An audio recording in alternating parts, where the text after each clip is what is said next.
The 20th season of Major League Soccer is scheduled to start Friday, and with it, the start of 8-year television deals with Fox, ESPN and Univision worth $90 million a year.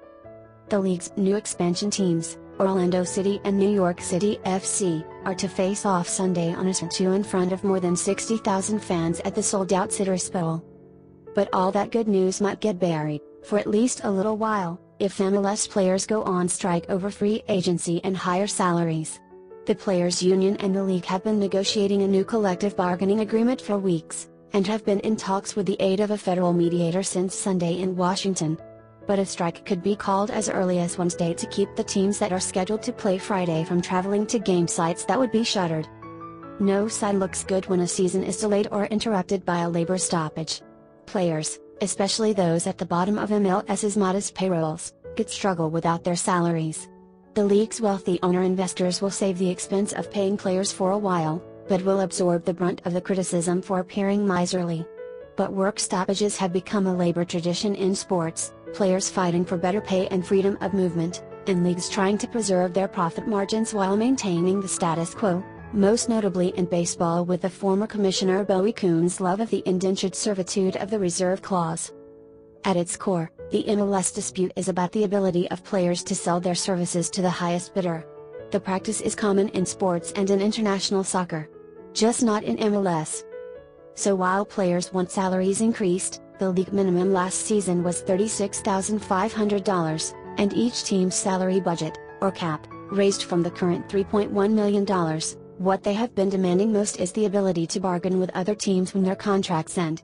The last labor deal, reached on the eve of the 2010 season, allowed such free players to be redrafted by other M.L.S. teams, but only at their current salary and with no say about which new team they would be assigned to.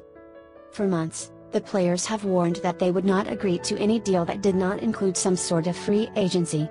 And just as long, sometimes publicly, the owners have said they would not agree to it. According to the Washington Post, the league on Tuesday, for the first time, made a free agency concession.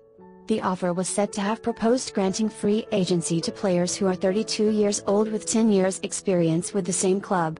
That class of players currently numbers none. Later reports put those requirements at 28 and 8 years service, with any club or clubs, which if nothing else suggested the sides were still negotiating to save the start of the season. M.L.S.'s system is antediluvian, born of the league's odd duck structure. As a single-entity league, M.L.S. owns all players' contracts, which keeps a draconian brake on player movement, and thus compensation. In this way, the system acts like soccer's version of the much-reviled reserve clause, which tethered a baseball player to his team in perpetuity unless he was traded, sold or released.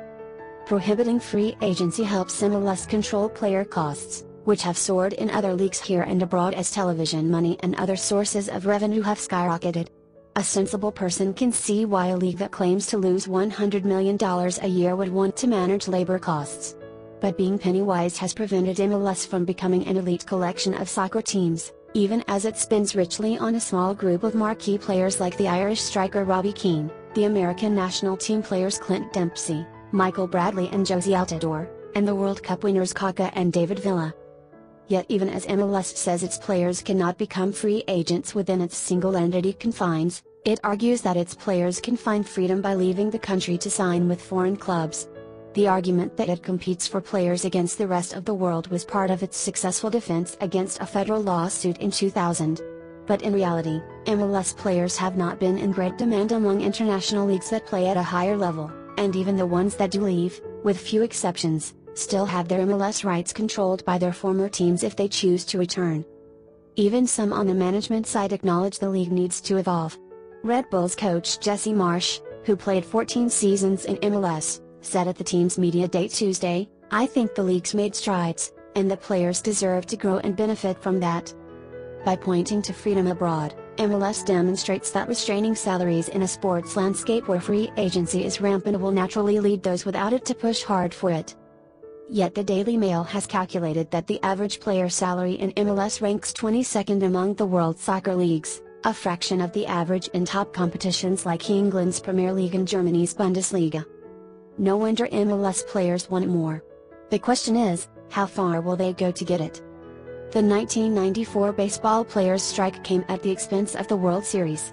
The NHL has locked out its players 3 times, once for a full season.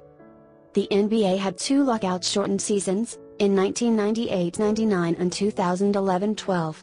The NFL had a 136-day lockout in 2011 that affected the opening of training camps.